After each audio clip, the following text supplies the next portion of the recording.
Hello YouTube, I'm Big Al 982 and this is the Movie Reviewers 100. Before I get started, I'd like to welcome a new member to the team here on the Movie Reviewers 100. That is James, aka DVD Collector 1974. 1974. He done his first review the other day. It all happened quite quickly with him joining the channel. And good straight away to put a video up straight away, mate. We really appreciate you putting the video up on the day basically you join the channel. So and look forward to more of your reviews coming from you soon. I liked it at the beginning of your review, the Hulk change. I thought that was quite funny. But yeah, this week is a new theme, and this week's theme is original versus remake. This is one theme that I come up with here for the channel.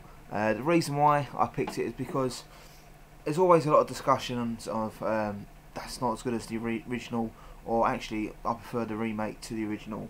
A film where I think I prefer the remake to the original is The Hills Have Eyes. I really did like the remake over the original. Admittedly, only seen the original once and the remake twice, so I think that's what made me like it a bit more. I've seen it more, I suppose. But the films I want to talk to you today is, on the other hand, where I like the original more than the remake, and that is the two films. The first one being the 1960 Time Machine, and then the 2002 The Time Machine.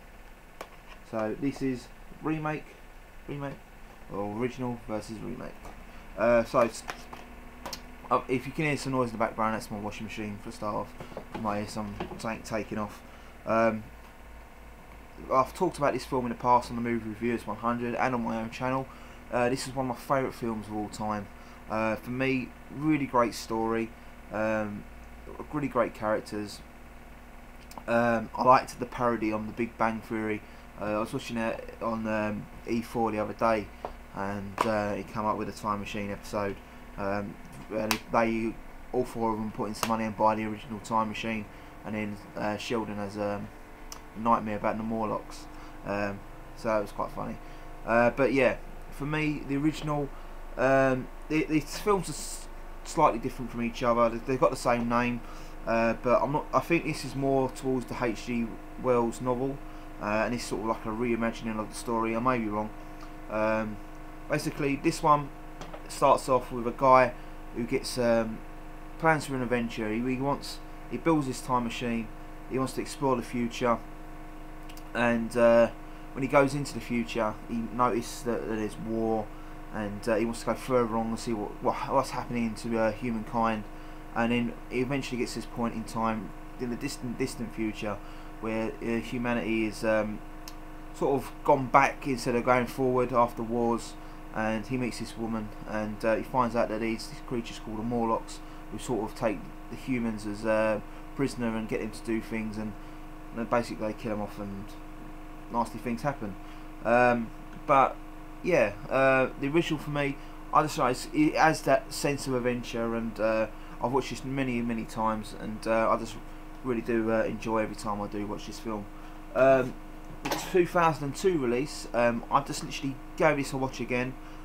This is the second time I've watched it. The first time, straight away I thought this is not as good as the original, and I think I watched that maybe 2004, 2005, and it's 2012 now, so this film's 10-year-old, and it's been a few years since I watched it, and I must admit I did prefer it. I liked it more the second time around.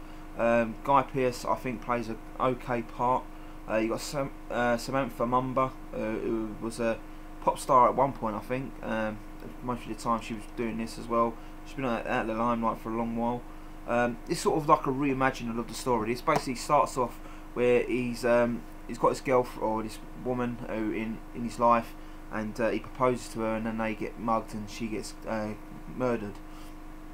And he invents this time machine to go back and save her. He tries to save her, he thinks he does, and then she dies in another way. And he comes to the conclusion that any time he goes back, he can't change the past. So he goes into the future to look for the answer and how to change the past. And basically, same sort of situation with the original 1960 release. He goes to a certain point in time after a war, and Earth has changed a lot, and the human race has sort of gone backwards a little bit, and maybe to like caveman sort of style, where they've fending for themselves, not in buildings, they're living in night.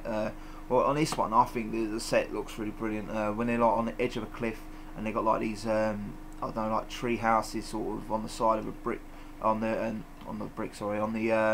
rocks and that, and for me it looked really good. And that's where he meets Samantha Mumba's character, and then you bring in the Morlocks, who are completely different from the original Morlocks. They're not blue for a start off. But yeah, and you got Jeremy Irons' character in it, I think. Jeremy Irons? Yeah, Jeremy Irons. And he's sort of like a Time Lord, sort of. He's more powerful, and then they have this conflict at the end. But yeah, I must admit, I did like it more the second time around. Yeah, I was thinking, yeah, this is not as good as the original one. I believe it is an original. If you want to see either of these films, go with the original 1960s release of The Time Machine. A really great H.G. Wells story. H.G. Wells is one of my favourite authors, storytellers, partly because I live where he lived. There's a plaque up, and we're going to have actually in a couple of weeks' time, there's going to be H.G. Wells Week here on the Movie Reviewers 100. A bit of a spoiler there, but yeah, so I look forward to that. Yeah, once again, if you can't see any of these ones, check out the original for me, the 1960 release. Really great story, great character piece, and yeah, sense of adventure in this one.